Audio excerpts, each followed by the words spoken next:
آج مقصد یہ ہونا چاہیے، ہدف یہ ہونا چاہیے کہ جس طرح امام بارگاہ کو وقف کیا جا رہا ہے اسی طرح اپنے وجود کو وقف کیا جائے کہ مولا میں اپنے وجود کو آپ کی راہ میں وقف کر رہا ہوں، میں اپنے وجود کو خدا کی راہ میں وقف کر رہا ہوں۔ اب اس وجود پر اگر تکلیف آتی ہے آ جائے، اگر مصیبتیں آتی ہیں تو آ جائیں۔ وقف کرنے کا مطلب کیا ہے؟ یعنی جو کچھ خدا کہے وہ کچھ ہم کریں۔ آنکھیں اپنی مرضی سے نہ دیکھیں، کان اپنی مرضی سے نہ سنیں، ہاتھ اپنی مرضی سے نہ اٹھیں۔ یعنی گھر میں اخلاق وہ ہو، راستے میں اخلاق وہ ہو، بزنس میں رفتار وہ ہو جو وہی جو اہل بیت نے چاہا۔ فرمایا جب وجود مکمل ایسا بن جاتا ہے تو امام زمانہ کا دل خوش ہوتا ہے۔ آج مومنین سے ایک سوال کروں گا کہ جب شب 15 شعبان آتی ہے آپ ایک خط لکھتے ہیں امام زمانہ، کیا سال میں اپنے محبوب کو ایک خط لکھا جاتا ہے؟ اگر دنیاوی مجازی عشق ہو جائے تو ہم چیٹ کرتے کرتے تھکتے نہیں، باتیں کرتے کرتے مڑتے نہیں، پیکیجز ختم ہو جاتے ہیں لیکن ہماری باتیں ختم نہیں ہوتی، موبائل کی بیٹری ڈیڈ ہو جاتی ہے لیکن جناب کی باتیں ختم نہیں ہوتی۔ اور امام زمانہ جس سے عشق کا دعویٰ، جس سے محبت کا دعویٰ، اسے سال میں ایک خط۔ یہ تو امام نے کہا مجھے لکھو تاکہ شیعوں کو سکھائیں کہ جو تو خط لکھتا ہے مجھ تک پہنچتے ہیں۔ امام تو ہماری باتوں کو سن رہے ہیں لیکن مولا نے یہ کیوں کہا کہ مجھے خط لکھو؟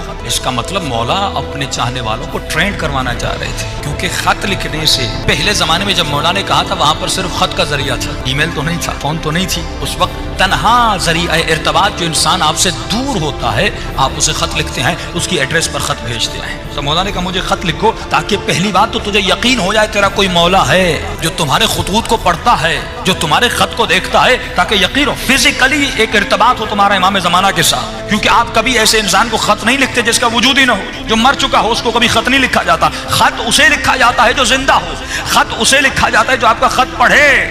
تو سال میں ایک مرتبہ مولا نے اپنے شیعوں کو ایک ٹریننگ دی کہ مجھے خط لکھو تاکہ ایک تمہارا فزیکل کنیکشن بنے اپنے مولا کے ساتھ۔ لیکن علماء فرماتے ہیں یہ خط کا سلسلہ، یہ ارتباط کا سلسلہ روزانہ اپنے مولا سے ہونا چاہیے۔ جس طرح تو اپنی ماں سے محبت کرتا ہے، اپنے باپ سے محبت کرتا ہے، اپنی بیوی سے محبت کرتا ہے یا مجازی عشق میں مبتلا ہوتا ہے، تو کتنا کنیکشن میں رہتا ہے، کتنا ارتباط میں رہتا ہے۔ اسی طرح ہر شیعہ کو اپنے مولا کے ساتھ ارتباط میں رہنا چاہیے، کنیکشن میں رہنا چاہیے۔ اب مولا کے لیے کیا کریں؟ فرمایا صرف خط لکھنا ضروری نہیں، روزانہ رات کو بیٹھو، نماز تہجد کے عادی بنو، آدھا گھنٹہ اپنے مولا کے لیے نکالو، 15 منٹ نماز تہجد پڑھیے۔ دیکھیے صبح کی نماز کے لیے تو ویسے اٹھتے ہیں، آدھا گھنٹہ پہلے اٹھ جائیے، لیکن یہ شیطان کتنا ملعون ہے، ہمیں آدھا گھنٹہ عبادت کرنے نہیں دیتا۔ تو آپ کبھی سوچئے جو شیطان اتنی عظیم ترین عبادت سے روک رہا ہے یقیناً اس عبادت کا مرتبہ بہت بڑا ہوگا، تبھی وہ پوری طاقت لگا دیتا ہے، اس عبادت سے روکتا ہے۔ علماء فرماتے ہیں